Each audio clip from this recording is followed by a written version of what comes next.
Olá, professor ou professor. Meu nome é Renata. Nessa videoaula vamos conversar sobre interações entre estudantes na discussão de um problema em formas de potencializar as aprendizagens. Temos dois objetivos para esta videoaula: analisar resoluções para um problema, identificar suas características e elaborar critérios para a formação de duplas de trabalho. Na atividade anterior, você analisou uma situação para pensar nas interações. A situação envolvia um problema no qual os estudantes precisavam pensar sobre o cálculo de área de retângulos e também precisavam lidar com as unidades de medida, uma vez que as dimensões do cômodo estavam em metros e as peças em centímetros. Logo no início, é dito que o professor José inicialmente orientou os estudantes a resolverem individualmente o problema, para, posteriormente, juntarem-se em duplas e discutirem as estratégias que utilizaram. Essa etapa garantida pelo professor José foi muito importante, pois o momento de trabalho individual favorece que os estudantes façam uma primeira aproximação da situação e esbocem formas de resolver e de representar suas ideias. Nesse caso, essa organização aumenta a chance das trocas entre pares nos momentos seguintes serem mais produtivas. Em seguida, é descrito que, ao circular pela sala, observava o que os estudantes produziam e os estimulava fazendo perguntas e propondo reflexões sobre o problema. José foi anotando uma listagem das estratégias que apareciam em seu caderno com o objetivo de organizar as duplas. Esse acompanhamento e análise das produções foi a base para que o professor José pudesse pensar nas duplas de trabalho. Veja como as pesquisadoras Maria Emília Quaranta e Susana Wullmann indicam a importância de se acompanhar as produções dos estudantes nesse momento. Enquanto as crianças resolvem o problema, a professora passa pelas mesas observando aquilo que estão fazendo. Desta maneira, tem uma ideia aproximada dos diferentes procedimentos empregados. Por que é aconselhável que a professora conheça previamente os procedimentos dos seus alunos? Porque é em função da produção deles que se tentará fazer evoluir seus conhecimentos para o conteúdo que se quer ensinar. As pesquisadoras falam de crianças, mas consideramos que se trata de uma ação igualmente importante também nos contextos dos anos finais do ensino fundamental, no trabalho com adolescentes e jovens. Vamos ver como isso se deu na situação que você analisou? Para começar, precisamos primeiro entender as estratégias de Pedro e Ágata.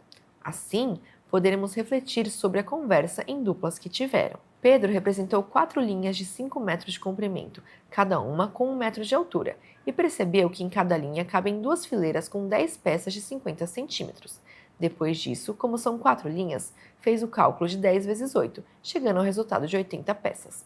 Já a Ágata quadriculou toda a figura que representa o cômodo, de 50 centímetros em 50 centímetros.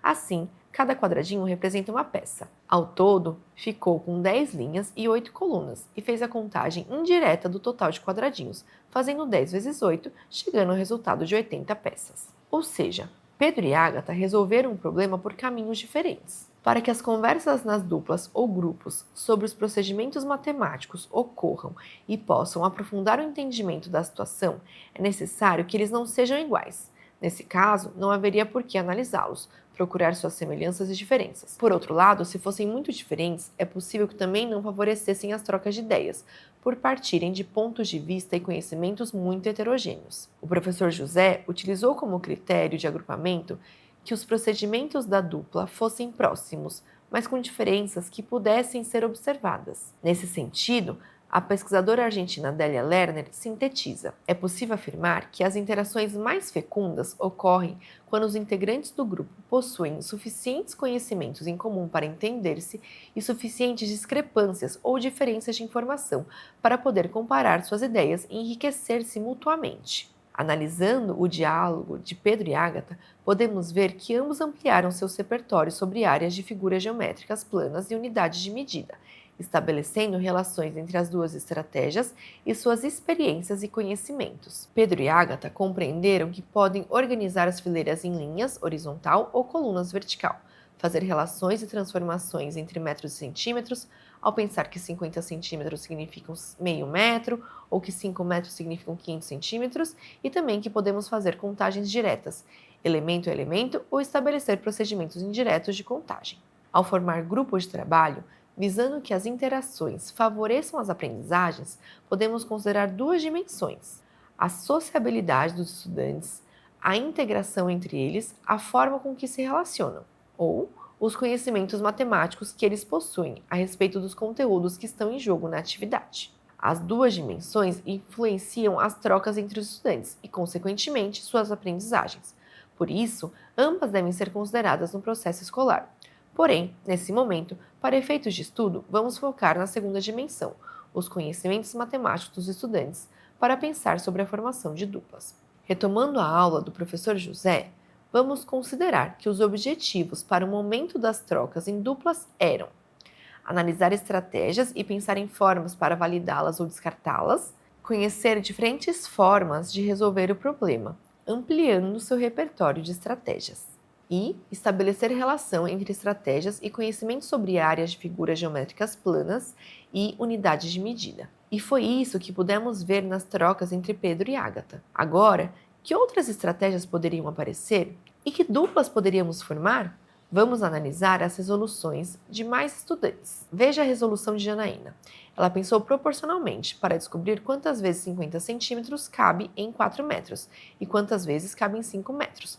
Para isso, precisou converter as medidas em metros para centímetros. Fazendo as divisões, chegou a 8 e 10 peças em cada lado. Então, calculou 8 vezes 10, chegando ao resultado de 80 peças. Vitória, outra aluna, converteu 50 centímetros para meio metro e descobriu que 4 metros é igual a 8 vezes meio metro e que 5 metros é igual a 10 vezes meio metro. Calculou então 8 vezes 10, chegando também ao resultado de 80 peças. A dupla Janaína e Vitória é uma organização que potencializaria as discussões e reflexões das estudantes sobre conversão de unidade de medida. As duas estudantes fizeram conversões usando caminhos contrários. Janaína transformou metros em centímetros, 4 metros em 400 centímetros, 5 metros em 500 centímetros e, em seguida, trabalhou com centímetros. Vitória, por sua vez, converteu centímetros em metros, 50 centímetros em meio metro e pensou o problema em metros. A escolha dessa dupla pode favorecer reflexões sobre as conversões de unidade de medida e, consequentemente, sobre seus significados. O critério para a formação dessa dupla foi a escolha por saberes mais homogêneos, de estudantes que compreenderam bem o problema e utilizaram estratégias econômicas, e a interação entre elas possibilita um diálogo mais aprofundado sobre um conteúdo matemático. Vamos para mais uma análise. Veja a resolução de Lucas. Ele trabalhou com áreas para resolver o problema. Ele calculou a área do cômodo, 20 metros quadrados, calculou a área de uma peça, 0,25 metros quadrados, e então pensou proporcionalmente, dividindo 20 por 0,25, chegando ao resultado de 80 peças. Gabriel, outro estudante, também calculou a área do cômodo, 20 metros quadrados, e depois pensou que precisava dobrar esse valor, porque 50 centímetros é metade de 1 metro. Por isso, obteve 40 como resposta. A dupla Lucas e Gabriel, ao comparar as resoluções, poderia notar a semelhança e as diferenças e ter que discutir qual a solução está correta e por quê. Os dois teriam a oportunidade de desenvolver a argumentação e escuta, além de aprofundar os conhecimentos sobre áreas. Veja que é uma troca que não beneficia apenas quem errou, pois Lucas precisaria pensar no erro cometido por Gabriel e em formas de sustentar a resolução que fez. O critério para a formação da dupla foi a escolha de estratégias mais heterogêneas, mas que possibilitavam a atuação dos dois. Vamos à última análise de estratégia, a de Bianca. Ela descobriu quantas peças de 50 centímetros cabem em cada lado e depois somou as quantidades de peças de cada lado, fazendo 8 mais 8 mais 10 mais 10, igual a 26. Bianca, assim como Gabriel, também errou.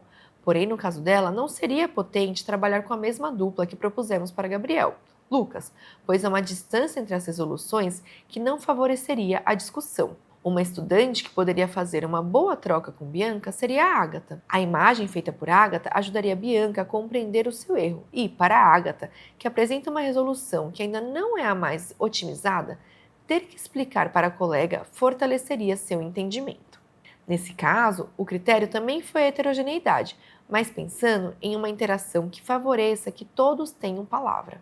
Esses exemplos não esgotam os critérios para a formação de duplas para a discussão de um problema nas aulas de matemática, mas nos ajudam a compreender por que é importante refletir sobre as potências dessas interações e ter intencionalidade nessa organização de pares. E as reflexões que fizemos Também ajudam a pensar em critérios para organizar a turma em grupos de 3, 4 ou 5 estudantes para quando essa for a escolha de agrupamento. Vale ressaltar que nem sempre poderemos montar duplas ou grupos com esses critérios durante as aulas. Algumas vezes, dependendo da intencionalidade e do tempo didático disponível, a melhor escolha será a organização em duplas ou grupos por proximidade ou aleatórios. E em outras, essa organização que demanda um olhar mais detalhado para as produções e características de cada estudante. Novamente, planejamento e objetivos ajudarão a fazer as escolhas mais acertadas para essas organizações. A pesquisadora Adriana Laura Dias, que atua como coordenadora no Ministério de Educação argentino, faz uma lista dos fazeres que podem ser construídos nas interações entre pares, dizendo que as interações permitem que os alunos se apropriem das orientações sobre a tarefa. Além disso, a reformulação de outro aluno pode lhe permitir compreender melhor. Confrontem as respostas elaboradas individualmente e compreendam as eventuais divergências para chegar a uma resposta única. Comuniquem seu método ou sua solução e os defendam diante das propostas diferentes, se julgarem necessário. Compreendam o processo do outro, sendo capazes de distanciar-se de sua própria produção. Questionem e interpretem. Apreciem os elementos positivos de outras propostas. Avaliem o grau de generalização de cada uma. Identifiquem, geralmente não de forma convencional, um procedimento. Poderíamos fazer como o Nicolas fez. Como a própria autora diz, essa não é uma lista exaustiva, mas muito ambiciosa.